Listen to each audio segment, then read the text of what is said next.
morning, good afternoon, kung saan man tayong naroroon. Hindi pare-pareho kasi ang ano natin, ang time zone. Kumustamos tayong lahat? Sana okay lang tayo. Magyaw-yaw muna ako dahil si Maliha nandoon pa kasi Friday ngayon. Bukas may exam yung estudyante ni Maliha, kaya kahit Friday, dapat Friday off. Kaso bukas may exam, kaya tinuruan niya ngayon. Doon pa siya, mag 7 PM na. 5 PM pa siya umalis kanina. Dahil bagong mga estudyante ni Maliha, hindi gaano marunong, kaya si Maliha nahihirapan. Tinuturuan niya from the very beginning. Si Rihanna naman, yung phone ginamit ko, sabi ko magyaw-yaw muna ako, honey. Dahil nag-study siya dahil next month test na ni Rihanna dito kasi sa sa kanila. First ang exam nila ng first in course, tapos second in course second in course, tapos na rin. So by next month baka test na, after test final na. Mag 4th year na si Rihanna by January. Puhon inshallah. So sabi ko magyaw-yaw lang muna tayo. Sim scenery tayo dito. Alam nyo na, ikot-ikot lang tayo sa bahay natin. Isang kwarto lang tayo mga love. So same scenery ang natin gamit sa pagyaw-yaw. Medyo malamig-lamig na din, pa winter na kasi. So alhamdulillah. Pati ang mata natin. Nung last Wednesday, nandoon si Rihanna sa first niya, tinuturuan na estudyante.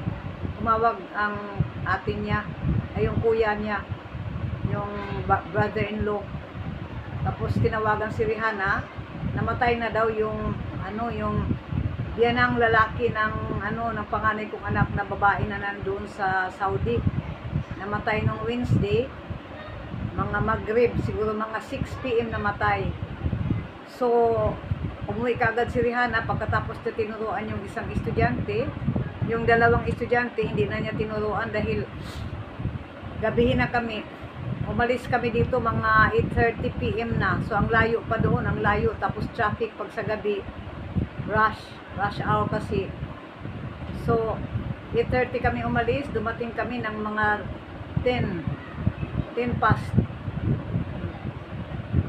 Lakasan ng loob mga lalabs. Kami lang mga girls. Lakasan ng loob with prayers to make us safety while maglalakad kami kung saan. Kaya alhamdulillah din napunta kami doon. Naabutan pa namin yung patay na lawas. Mga 10 past kasi kami dumating. Tapos yung mga kamag-anak nandoon na lahat, kamag-anak ng mga biyanan ni ng anak kong panganay. Tapos after 2 hours bago mag 12 midnight,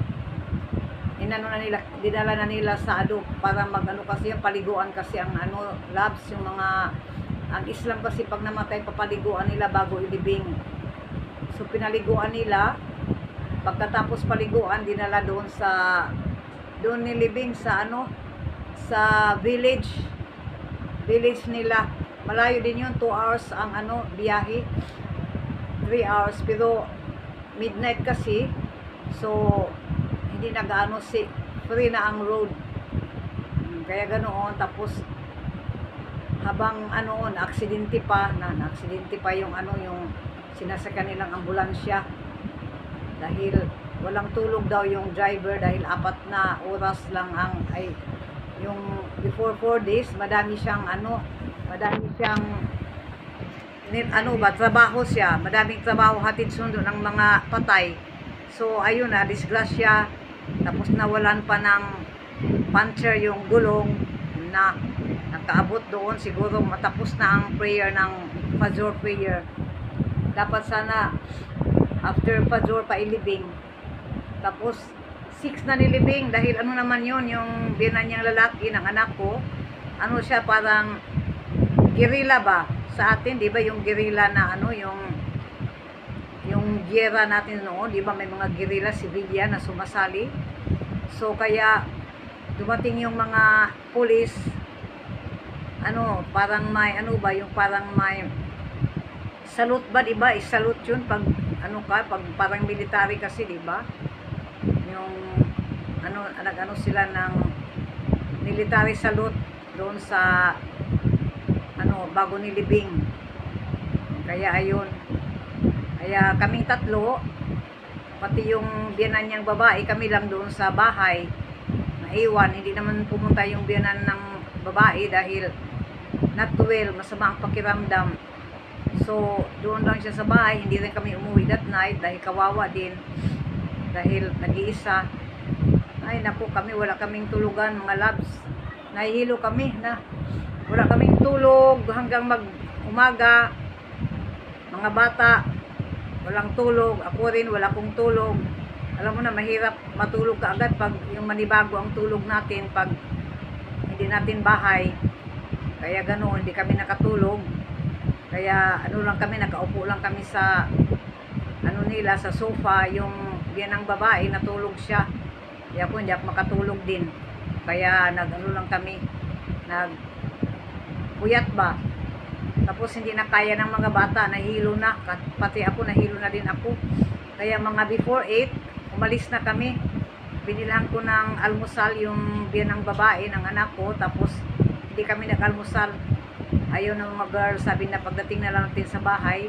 Kaya maaga pa kami umalis, 7:30, dahil para libre pa ang ano ba, ang daanan. Hindi pa gaano ma-traffic. Kasi ang office dito 10 AM. So hindi pa gaano. After 10, yan na mag-traffic na.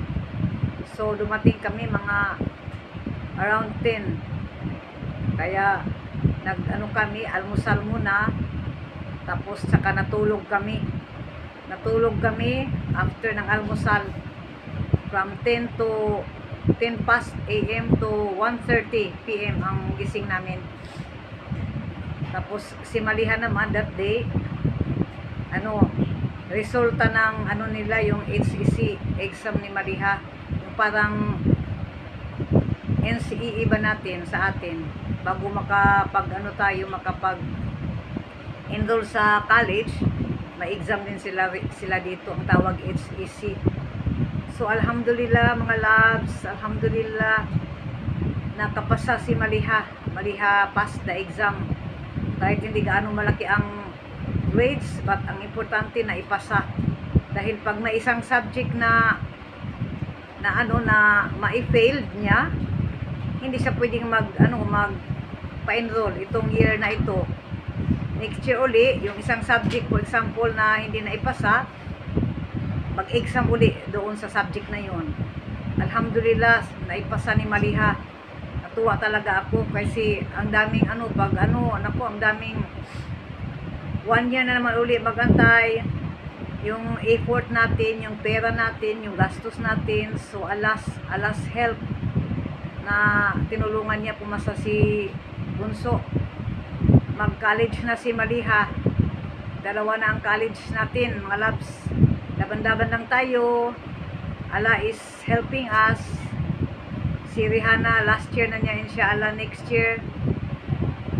So laban lang, di ba? Labanan lang tayo. Maka blessings din tayo. So ano lang tayo, yung trust lang tayo sa blessings ni Allah para sa atin. Tutulungan tayo, hindi tayo pababayaan. Ang importante. So dito lang muna ang yaw-yaw na ni Bisaya.